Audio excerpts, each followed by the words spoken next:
Arkadaşlar merhaba, Sarper ben. Bu hafta yine Bitcoin'le baş başayız. Çok keyifli bir hafta geçtiğini kesinlikle söyleyemeyiz. Hepiniz de biliyorsunuz. Ama şöyle söyleyeyim.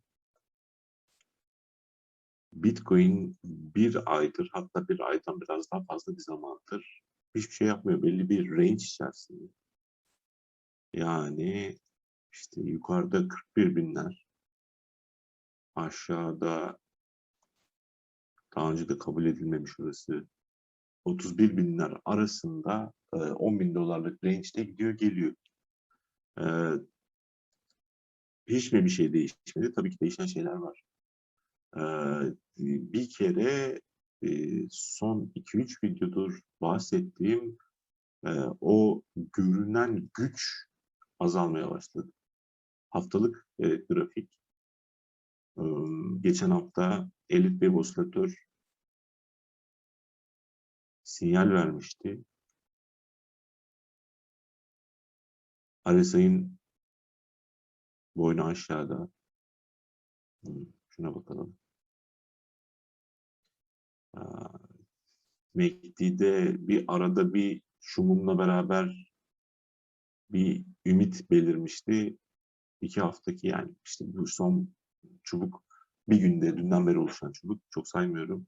Şu haftada oluşan mumla geri vites yapmış oldu. RSI düşmeye devam ediyor. Yani bir şekilde e, bu yeşil çubuklar fiyatın buradan düşmek istememesi bambaşka bir senaryo ihtimalini ortaya koymuştu. Şöyle bir şey. Şimdi çok onu gerçekleştirmedi. Başka bir tarafa doğru bir yolculuk var gibi. Onu bir inceleyelim. Şimdi günlüğe bakalım bir de. Günlükte, günlük grafikte RSI yine aşağı doğru bakıyor. Son 24 saatte oluşan mum da buradaki en tedirgin edici mum son dönemdeki. Çok sevimli olduğu söylenemez. Bir de şöyle bakalım. MACD'de de aslında ve yine volüm momentumunda da sevimsiz gelişmeler var. MACD'de bir kesişim olmak üzere. Yani görüntü çok sevimli değil. Bu beyaz çizgi orada 200 günlük EMA. Ve fiyatın 200 günlük EMA'nın üstünde olduğu zamanlarda yükseliş trendinin olduğu, yine fiyatın 200 EMA'nın altında olduğu zamanlarda düşüş trendinin hakim olduğu söylenir. Burada yükselişe de müsaade etmemiş. Şimdi peki nasıl bakmak lazım? Arkadaşlar şöyle söyleyeyim. Ben nasıl bakıyorum? Benim bakış açımda burası nasıl görünüyor? Bir onu anlatayım size. Daha önce bahsetmiştim. Bu yükseliş trendinin şu şekilde olduğunu düşünüyorum. Majör bir yapamadım. Majör bir 2, 3, 1, 4 bu muallak ve bir 5'in geleceğine inanıyorum. Ee, peki bu mantıklı bir şey mi? Yani her gördüğünüz şeye haydi burası 1, 2, 3, 4, 5 olsun diye yazıp çizip ona göre iş yapmak doğru olur mu? Olmaz. Ama kendi içerisinde şöyle bir şey var. Bunun da kendi içerisinde bir mantığı var. Birinci mantık iç sayımları en azından birinci dalganın sevimli durmuyor. Sevimsiz durmuyor. Çok sevimli de durmuyor. Birinci dalgaların ama zor olduğunu söylemiştim. Üçüncü dalgada da bir sayım yapmak mümkün. Şu ikinin yeri şurası da olabilir. Teknik olarak bu iki sayım, ya bu sayımlar doğru sayımlar. Peki yeterli mi? Yine yeterli değil. Ee, Şimdi RSI'ye göre şu dalga doğal olarak zaten aldığı mesafe de fazla. Hatta şu zirve bu trendin en güçlü zirvesi. Genelde üçüncü dalga veya üçüncü dalganın üçünde en güçlü momentuma ulaşıldığı varsayılır. Bir de şöyle bir şey var. Şimdi bu yeşil biri doğru kabul edersem daha önce de yine bu hesabı yapmıştım. Bu yeşil birin boyunu alıp yeşil 2'ye Bu arada bu 2'yi şurasını almak daha mantıklı. Çünkü teknik olarak yine o da mümkün, o da mümkün. Aldığımda yani bu oluşan zirvenin tam 1.618 katı olduğunu görüyorum. Peki ne demek bu? Şimdi şeye göre, istatistiklere göre 3. dalgada en çok beklediğimiz yer burası. Hatta ben onun için bir daha kolay anlaşılsın diye doküman ayarladım. Bakın şurada diyor ki tarihteki 3. dalgaların %15'i bir katıyla 1.60 katı arasında, %45'i 1.60 ile 1.75 arasında, %30'u 1.75-2.62 arasında. Bu 61-62'leri 0.618 olarak baz alın. Yani e, bu 3. dalgaların %75'i ikisini toplarsak 1.618 ile 2.618 arasında. Şimdi buna göre bu mantıkla bakınca tam 1.618 katını tiplemiş durumdayız. Bu da buradaki bu gördüğüm işte iç sayımları falan destekleyen bir unsur. Buna göre şimdi biz bir 4. dalga yaşıyor olmalıyız. Peki 4. dalgalar nasıl olurlar? İşin komplike tarafına geldi. 4. dalgalar bir ABC şeklinde olacak. Ve aslında bu senaryoda benim inanmak istediğim seçenek de düzeltme seçeneği de 4 adayı da yani 4. dalga adayı da buydu. Bir ABC olması çünkü buradaki ABC oranları oldukça usturupluydu. C dalgası A dalgasının 1.618 katıydı. Bu da aynı işte 3. dalga gibi en çok beklediğimiz yer. İstediğim buydu. Bu hala masada orada. Bu olasılık hala geçerli bir olasılık.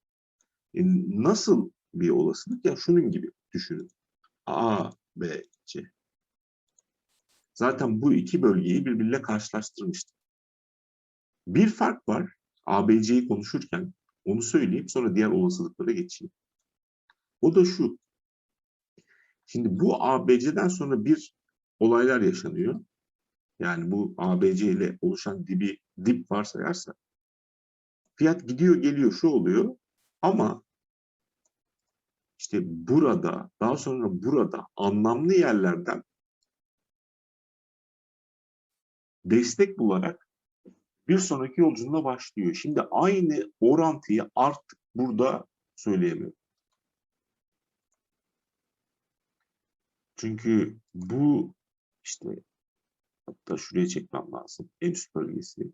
En alttan en üste çektiğimde orada oldukça başarılı şekilde tutan Golden Zone artık tutmuyor. Başka bir olasılık vardı. Birazdan değineceğim. Bu Golden Zone tutsaydı yine teknik olarak o manzaraya yakın bir manzaradan bahsedebilirdim. Şu anda bahsedemiyorum. Yani bir ABC senaryosu, buradaki gibi bir ABC senaryosu olasılığı artık biraz azalmış durumda. Başka ne olabilirdi? Bir double combo olabilirdi. Bu olasılık hala masada. Ama bu olasılık ne demek? Bunu da çok detaya inmeyeceğim. İç sayımları var. Kompleks iç yapılardan oluşan bir şey. Şu anda buraya bakıp bu görüntüye bunu biçmek olmaz. Çok erken bunun için. Böyle bir belirti henüz yok. Başka ne olabilirdi? Bir üçgen olabilirdi.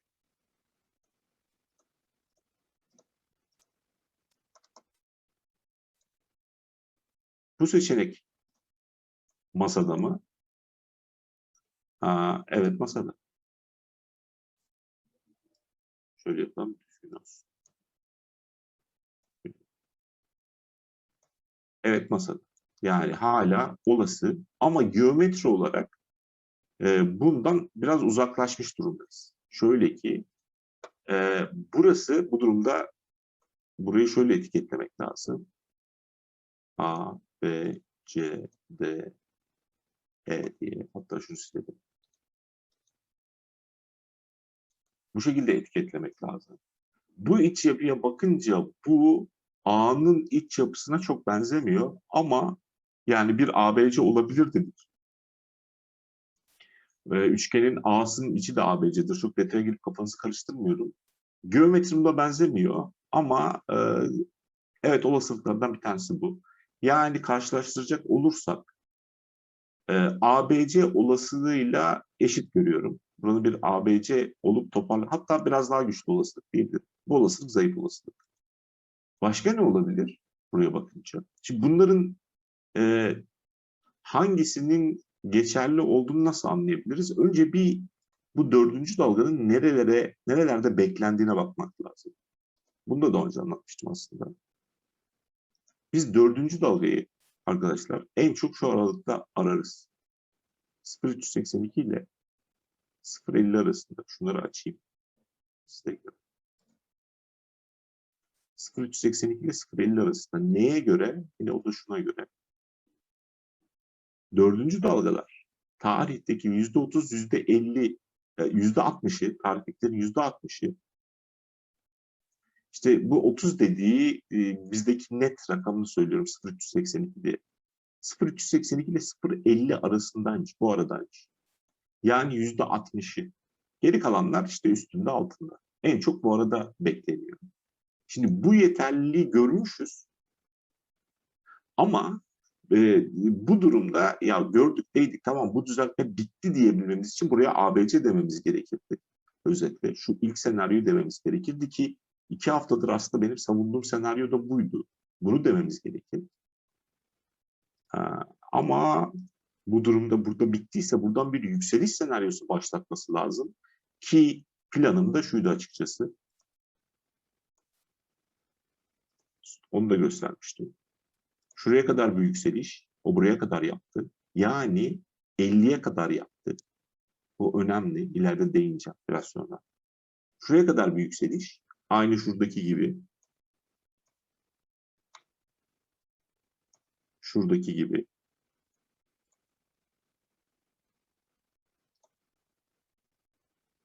Golden Zone'a kadar bir yükseliş. Oradan bir red ve yeni trende başlama. Beklediğim buydu.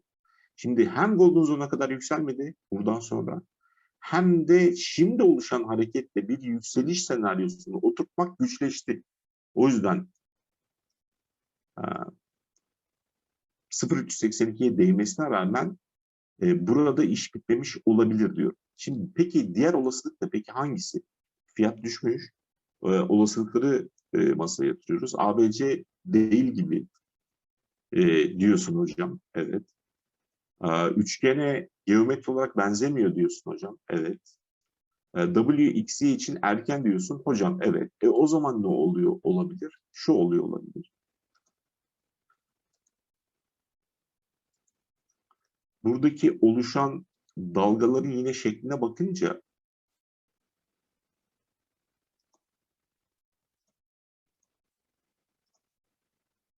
böyle bir net sayı çıkarabiliyorum.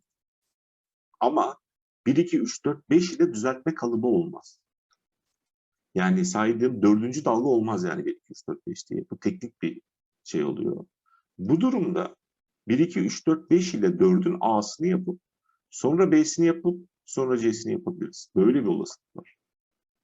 Ve aslında bir haftalık fiyat hareketin nedeniyle bu olasılığın biraz ağır bastığını düşünüyorum. Niye derseniz, direkt buradan ABC değil de bu şekilde daha büyük bir ABC. Çünkü A'nın iç yapısı durumuna göre değişir de 1, 2, 3, 4, 5 veya ABC'den oluşur. Burada 1, 2, 3, 4, 5'i görünce dönem filmin bu olduğu hissine kapılıyorum. Burada 5'i çok aşağıda beklemiyorum. Ama şunun da farkındayım. Ya C bacağında bu senaryo gerçekleşirse, ya C bacağında ya A bacağında buraya bir, yani 2017 sonundaki zirveye retest isteyebilir. Bu durumda şuradan çektiğim fipte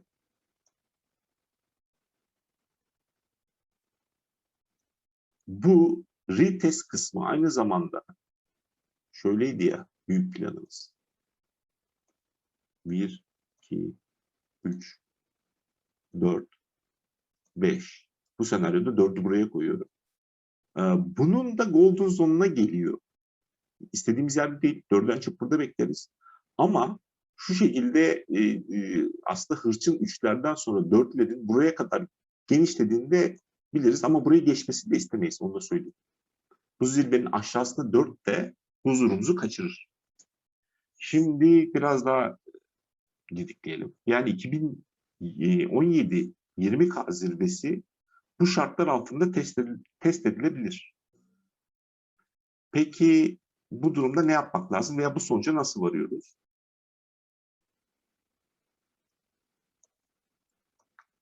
Arkadaşlar buradan dediğim gibi çok kolay bir yükseliş senaryosu inşa edemiyorum. Ama şunu çok kolay inşa edebiliyorum.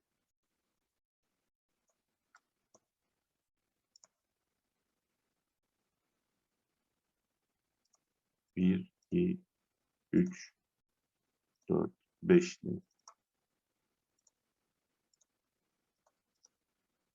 bir birinci dalga.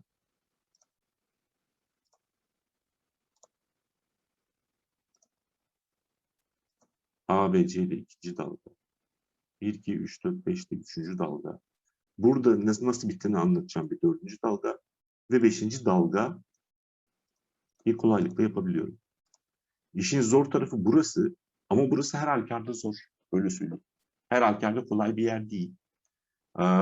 Zor bir şeyi var.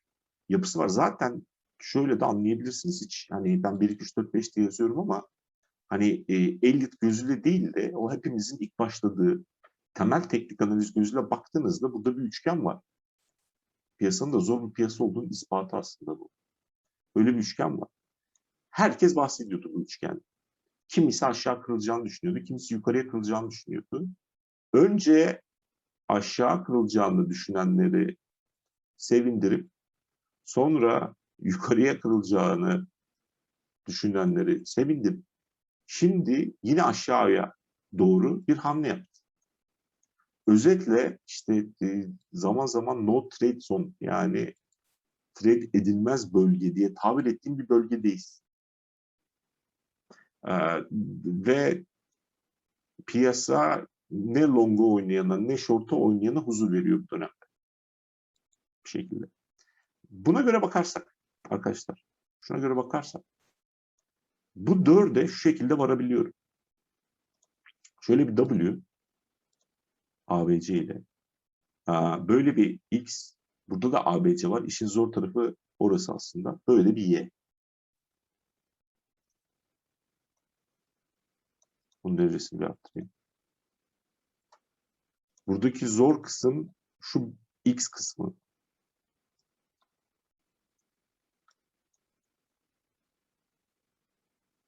Şu X kısmı zor. Çünkü şu W'dan sonra bana göre 1, 2, 3, 4, 5 de burası A. Şurada bir B var. Nasıl olduğunu anlatacağım. Şurada da bir C var. Şöyle yapalım. Rengi de beyaz olsun. Bu şekilde inebiliyorum. 1, 2, 3, 4, 5 de A.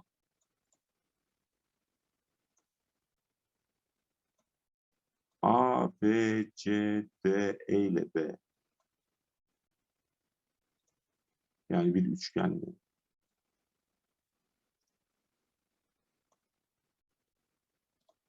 Ve 1, 2, 3, 4, 5 ile C iniyorum. Yani W, X ve burada da işte yükseliş trendi olarak bizi heyecanlandıran A. Ondan sonra gelen B ve C'si var. Sonra da işte son 24 saatlik düşüş geldi. Şimdi ne anlatıyorum ben? Şunu anlatıyorum. Bunu böyle 1, 2 diye sayarsak bu birinci dalganın boyunu alıp az önce programda yaptığım gibi ikinci dalgayı projekte edersek üçüncü dalga tam 1.618'ine tiklemiş oluyor. Yani üçüncü dalgadan en beklediğimiz yere gelmiş oluyor. 1618 1.75 katı, tarihin %45'inde. 1600 1.75. Tam oraya gelmiş oluyor. Şu şekilde W, X, Y ile kolay değil zor 4'e ulaşıyoruz. Aynı şekilde 2'den sarı 2'den sarı 3'e fip çektiğimde 0.382 kilitliyoruz. Şuraya bir daha geliyorum. 0.382-0.50 arasıdır. Tarihteki %60'ı diyor dördüncü dalgaların. Dolayısıyla çok ideal bir dördüncü dalga oluyor. Ve şimdi bize bir 5 gerekiyor. Ve bunun için düşüyor gibiyiz. Gördüğüm bu. Yani burası bu anlamda tutunamayacak gibi görünüyor. Şu yapının bu yapıyı tutması da hoşuma gidiyordu.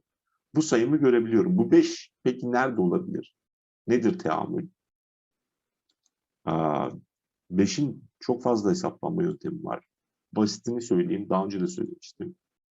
2'den 4'e kanal çekip 3'e projekte ederiz. Sarı 2'den sarı 4'e kanal çekip 3'e projekte ederiz.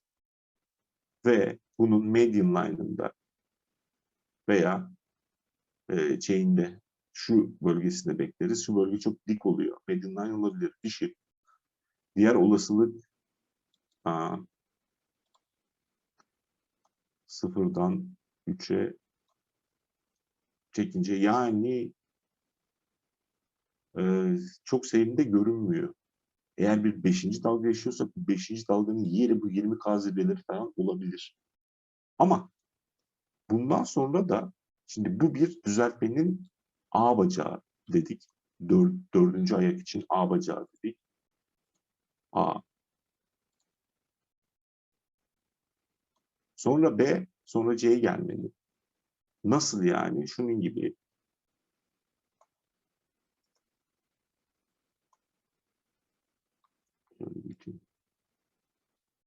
Burada 1, 2, 3, 4, 5 ile A, sonra B, sonra C gelebilir dedik. Eğer düşüş aşağı devam ederse elimizde bu düşüşün 4'ün A'sı olduğunu gösterir bir iç sayımımız var. Ve hesap kitap da buna uygun oluyor. Fiyat buradan yukarıya gitmeyi tercih etmediği için, aşağı gelmeyi tercih ettiği için. Ve işte burada da size söyledim, kolay olmayan üçgenli zor bir şeyimiz var. Burada 4'ün olduğu olasılığımız var. Şöyle bir olasılık var. Ve bu tabii hoşuma gitmiyor. Yani çünkü bu düşüş demek, bu 5'in yerini tahmin etmek güç, kolay değil. Şurası olabilir, şurası olabilir. Geçmeyebilir 3'ü. İç detaylara girmek lazım. Çok girmek istemiyorum. Ama buradan bir yükseliş senaryosu beklemek de şey olur şu anda, şu aşamada. İyimserlik olurdu. Peki neden B'ye bekliyorum? Niye B'ye bekliyorum? Mesela bir yer bulalım. Şurayı bulalım. Şurayı incelediğimizde bakın arkadaşlar fiyatın nasıl düştüğünü düşüyor net bir şekilde. İşte 14K'dan 4K'ya doğru işte bir düşüş trendi bu. Aslında iki parçadan oluşuyor gibi. Şimdi bunu incelediğinizde mesela ilk trende şöyle bir fil çekin. Golden Zone'dan yani fiyat iniyor, bir reaksiyon geliyor. Aslında bu iki yer birbirine çok benziyor. Şöyle bakarsanız. Şöyle bir ABC gibi bir şey yapmış. Dediğim gibi ABC gibi bir şey yapmış. Burada yükselmiş, burada az yükselmiş. İşte burada düşüş aynı seviyede bitmiş. Bu bayağı benziyor. İncelerseniz görünüyordur umarım. Sonra bir yukarıya reaksiyon. Yani buralarda bu eğer 3'ün bittiği yerde biterse burada çünkü öyle bitmiş. Aynısı tekrarlanırsa dolayısıyla bu çektiğim fipte B'nin işte 48K'lara kadar olma ihtimali var. Ondan sonra düşüş gerçekleşiyor. İşte oyunu buna göre kurmaya çalışıyorum. Yani bunun bir B bacağının olduğunu biliyorum bu sayıma göre. Ve A nerede bitebilir? A'nın bittiği yerden B'ye oynanır mı oynanmaz mı hesabı. İşte bu plana göre yaptığım bir hesap. Bazen bu dönemlerde çok enteresan trade'ler olabiliyor. Ama İşte borsacı, ünlü borsacı lafı var. Düşen bıçağı tutmak diye.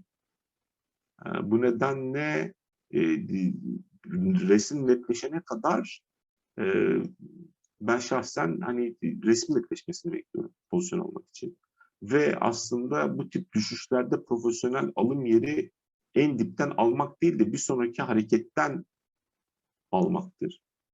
Bu iyi bir taktiktir. İşte geçmişte mesela bakınca hatırlıyor muyum? Şurada öyle bir şey vardı. Şurada vardı. Bakın inceleyelim. Bir düşüş gerçekleşiyor. Aynı şimdiki düşüş gibi. Ha şimdi yükselir, ha yükselmez diye düşüyor, düşüyor. En sonunda bir dipten şöyle bir hareket verdiğinde ki ben bu dibi yakalamıştım.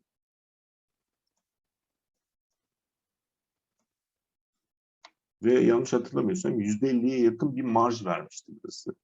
Yani böyle bir trend düşüşte yakalamaya çalışmayıp ilk yukarı hamlenin düzeltmesinde girebilirseniz bu işe, pozisyona girdiğiniz yerler şuralar olur. İşte oynadığınız yerler buralar olabilir. Şöyle de bakalım. Neymiş marjı?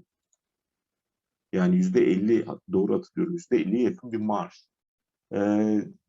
Dolayısıyla şimdi de dip nerede olacaksa o dibi beklemek, oluşan dipten sonraki ilk reaksiyonu da beklemek. İşte diyelim ki burada, dip burada geldi. İlk reaksiyonu da beklemek. Onun düzeltmesinde girip güvenli limana yakın pozisyona girmeye çalışmak benim stratejim olur bundan sonraki dönemde. Tabii ki zor yer. Bunu 3 haftadır diyorum. İşte siz de gördünüz, bir dördüncü dalga arıyoruz ve bir sürü olasılık var. Ve fiyat da çok done vermiyor. İşte yine gördünüz bull trap'ler, bear trap'ler, üçgenler ama farklı üçgenler. Yapa yapa ilerliyor. Rengini belli ettikten sonra bu iş tabii ki çok daha keyifli olacaktır. Bu tip zamanlarda en önemli şeyin işte herkes söyler eder, sermayeyi korumak olduğunu hatırlatıyorum. İyi günler diliyorum. Görüşmek üzere arkadaşlar.